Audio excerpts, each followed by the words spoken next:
Welcome to the place where we learn about and learn from the leaders in our field who are powering human creativity. I'm Aaron Dworkin, and this is Arts Engines.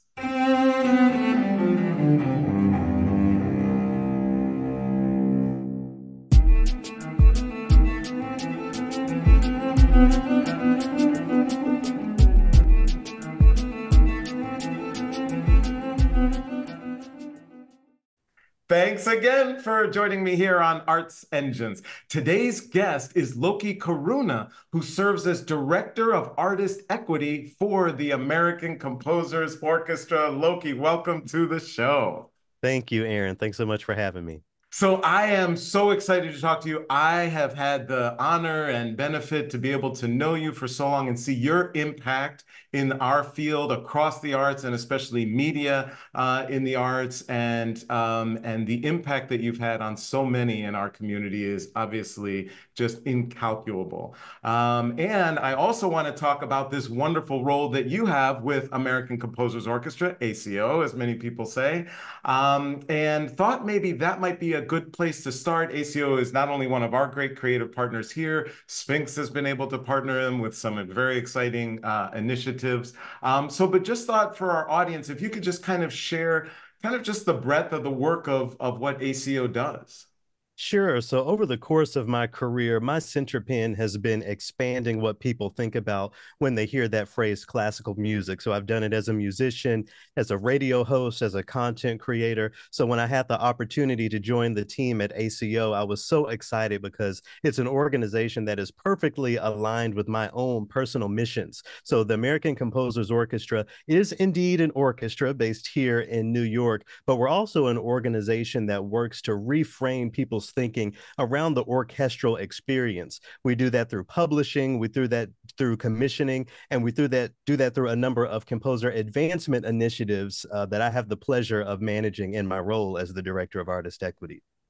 Awesome, awesome. And it's such incredible work, of course, and so important for the field, really, right? What the orchestra does, and almost in some ways serves as a service organization to the field, in addition to the direct work that it's doing. So I'm sure there are, many in our audience who are at their own respective institutions, and they think about what equity means. They're thinking about inclusion. They're thinking about the artists that they work with, et cetera. So could you kind of just like explain what does a director of artist equity do? And along that, why is that important? What is the impact that that role has? Sure. So when I joined the team at ACO, the title position was actually much larger and much longer. It was, I believe, Director of Composer Advancement, Diversity, Equity, and Inclusion. And as you can see, I'm even stumbling over my words to spit that all out. So my first goal was to create a title for myself that was easier for people to know and to remember, and what really gets straight to the point. So in thinking about composer advancement and DEI, I thought to myself, how can I shift that? So I immediately went to the word artist. When I think about the work of ACO, I think about the fact that many people do indeed identify as composers, but many identify in other ways. So the word artist, I think, is more encompassing and more inclusive. And I wanted to make sure that people understood the equity focus in my work. So that's how I came to artist equity. So on a day-to-day basis, I lead our composer advancement initiatives, including our earshot readings, our Toolman commissions, our collaboratory program.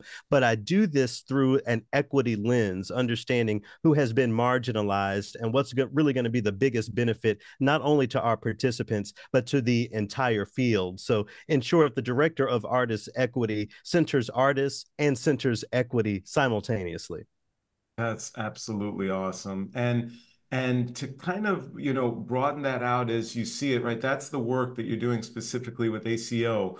When you talk about kind of that service to the field, how do you like where from this, kind of perspective and position that you're at, which really, right, finger on the pulse of what's happening in the industry and the field, and especially all your prior work and other additional work as well, still current, the how where do you feel we're at, right? And so what I mean by that is I hear some people in the field who are like, you know what? We have composers of color all over the place now. Everything's fine, and we have, equity. And then, of course, I hear a lot of voices who are like, maybe there have been some, evolutions, but there's a great distance to go.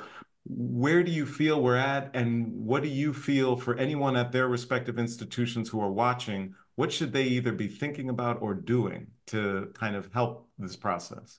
Sure. So I think the first big thing is to understand that all of these processes are ongoing. We shouldn't think about things as destinations, but things as journeys, as tools. So the biggest thing that I think about and encourage other people to think about is that for composers living and writing music today, there's virtually no front door to orchestral opportunities. You can't knock on the front door of the New York Philharmonic and say, I have a new piece. Will you play it? So ACO is here to not only support the career trajectories of those composers, but to also help broaden the industry's idea around what belongs on those stages. Centering living composers really gives us the opportunity not only to support the career trajectories of those people again, but to also help stakeholders, audiences, and everyone in between really benefit from hearing the experiences and the stories of our diverse ecosystem and our diverse populations through the medium of orchestral music. So I would encourage people at their own institutions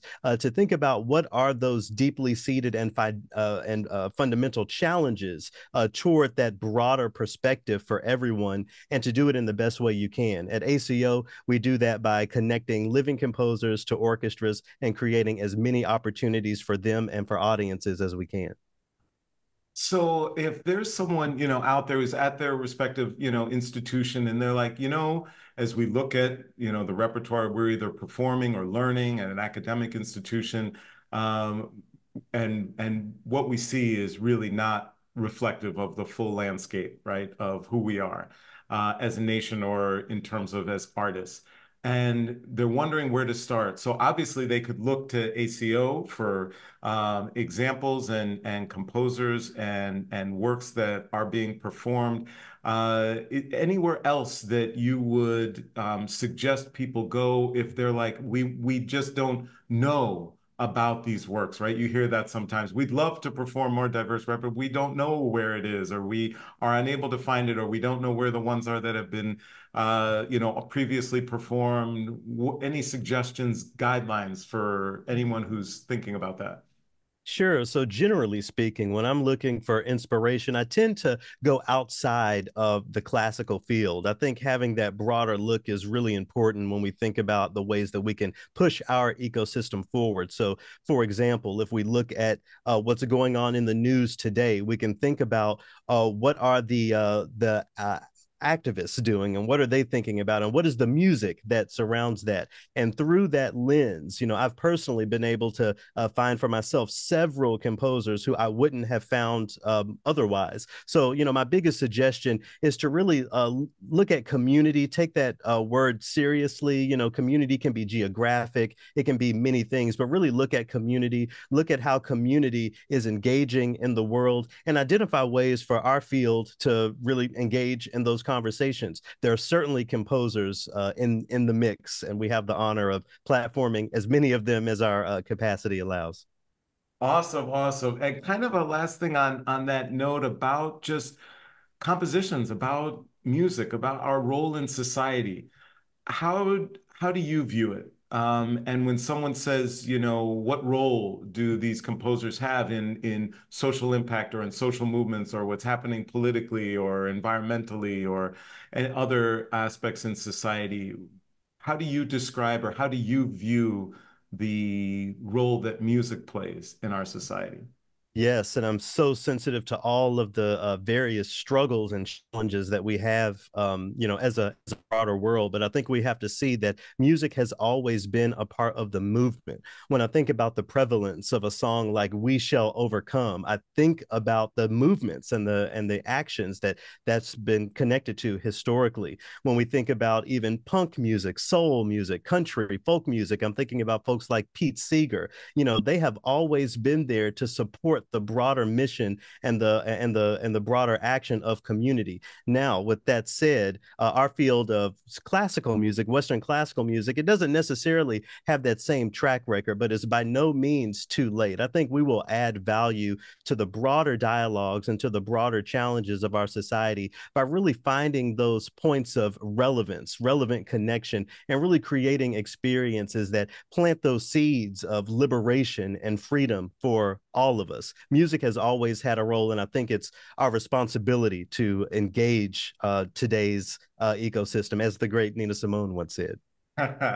Awesome, awesome. Well, unfortunately, we are just about out of time, but I always like to ask of all of my guests, right? This work that you do obviously is so incredibly fulfilling, and you're engaging and advocating for extraordinary artists and their work.